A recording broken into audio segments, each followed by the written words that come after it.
What's up, you guys? Welcome back to the channel. Thank you for clicking on this video. If you clicked on this video, then you're looking for ways on how to save money. And I mean, who isn't these days, right?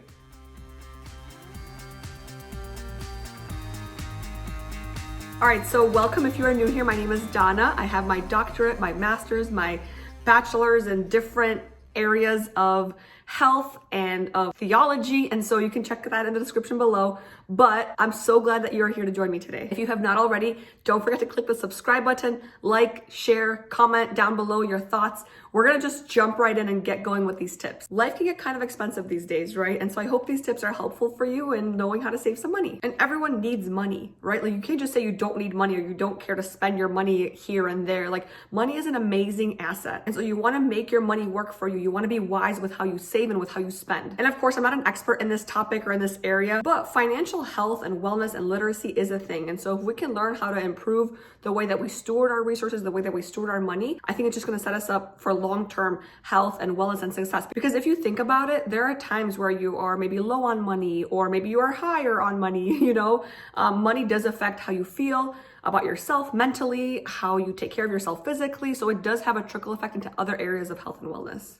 So the number one way to start saving money is to have a budget, right? So you're not gonna know where your money's going unless you know where your money's going, right? So with that said, create a budget, or just honestly, if you have never created a budget before, just track your spendings for maybe 2-3 months, see where the money's going, and you'll start to see categories of where there's a lot of money being spent or where you're actually able to save money in some areas. And typically after about 3 months, you'll start to see trends in your spending. And then that's what you're gonna use as the basis to create your monthly budget. There are different apps and different platforms that can obviously help you with this, but even pen and paper or like a little notepad on your phone can definitely help with this too.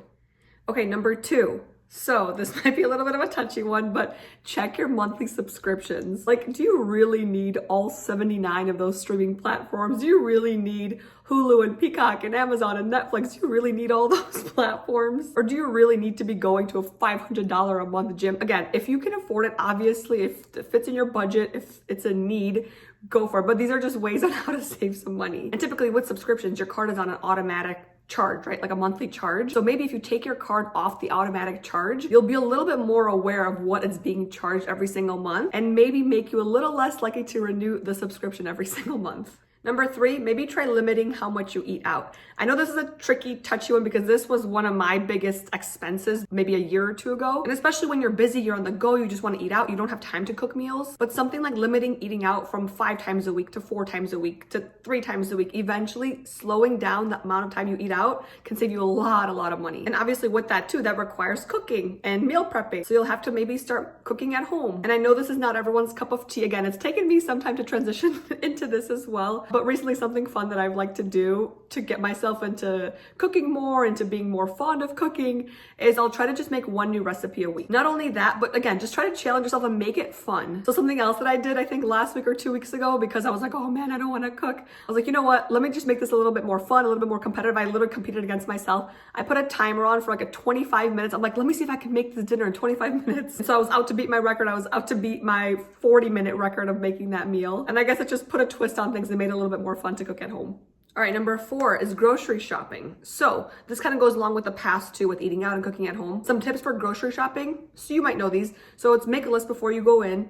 Don't go in hungry. Something else that might help is meal prep. So if you know that, for example, Monday is going to be chicken and pasta for dinner, or Tuesday is going to be tacos, then you have a list of items that you need in order to make those meals for the week. I even heard too, if it's helpful for you and it's less tempting for you to go to the actual store, maybe have the groceries delivered, and then shopping at stores like Aldi, for instance, over the more expensive boutique grocery stores, or even looking online at the apps. Sometimes the Jewel app has really great deals and discounts on fruits and veggies. So just doing a little bit of research beforehand and preparing and planning before you go grocery shopping is super helpful. With that, try to only go to the grocery store once, maybe twice per week if you can. I know it's really hard because sometimes you're like, oh, I gotta pick this thing up for this meal, or I forgot about this, but try to only go once a week. And then have those pantry essentials on hand and stocked in your pantry, in your cabinet, for when you do run out of groceries, like the pasta and the beans and the flour and the rice. Have those ready to go so that you don't have to make a quick run to the grocery store. And probably spend more money on multiple items and not just get that one item that you need.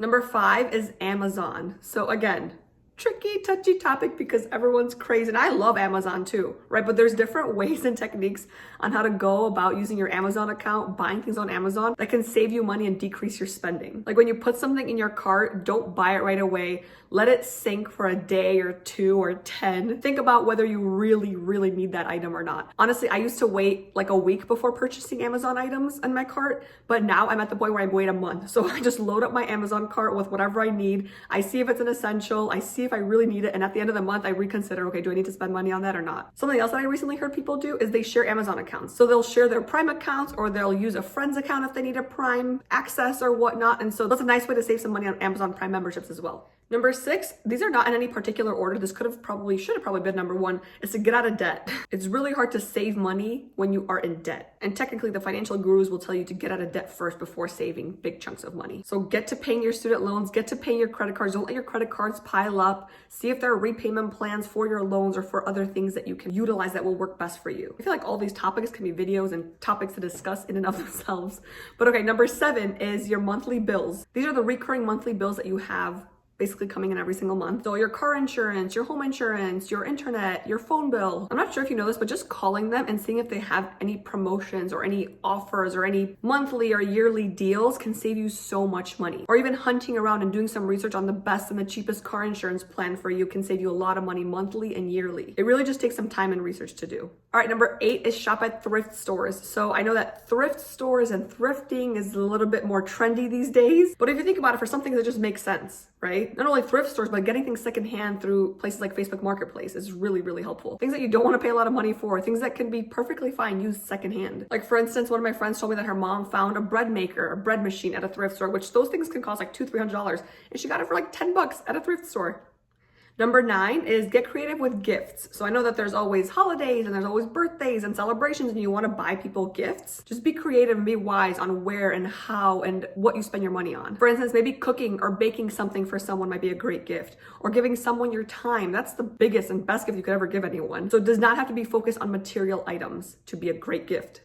Number 10 is getting creative with entertainment or date night options, right? Sometimes you just want to go out, and obviously it's not a bad thing to go out and to spend a lot of money on a dinner or a nice event or a nice place. That is not what this video is about, but just on ways to save money if you're trying to do these things on a smaller budget. A fun way to do that is maybe create like a themed dinner night at home or something of that sort for you and your significant other, your spouse, or whatever. Maybe you guys can cook together. Or if you do go out, maybe you have a gift card to a restaurant or just a general gift card to use at a restaurant.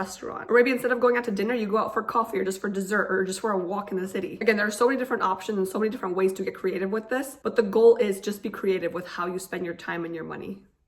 Hopefully that was helpful, you guys. Thank you for sticking through this video. Again, the point and the goal of this whole video and this topic is to make it fun and creative. You don't want it to be boring and dull. You're not going to stick through it long term if it's boring and dull. And whether it's getting out of debt or whether it's saving up for a new car or a new house, making it fun and having the goal in mind can be very helpful. Also, having an accountability partner, whether it's your husband or wife or your friend or your brother or your sister, it's very helpful to be accountable to someone else for this. And then also make it fun with challenges. Maybe have a no spend week or a no spend month, which I'm sure it can be very hard, but once you do it, it'll probably feel so empowering and you'll realize that you didn't even need those items that you thought about buying. Again, thank you guys for sticking through. If you haven't already, don't forget to click the subscribe button. It really helps this channel. Comment what your thoughts are. Let me know if you have any other ideas or thoughts or tips. Maybe share this with a friend who is looking for ways to save money. We're all in this together, y'all. Thank you for sticking through. Be well, have joy, my friends, and I'll see you in the next video. Bye-bye.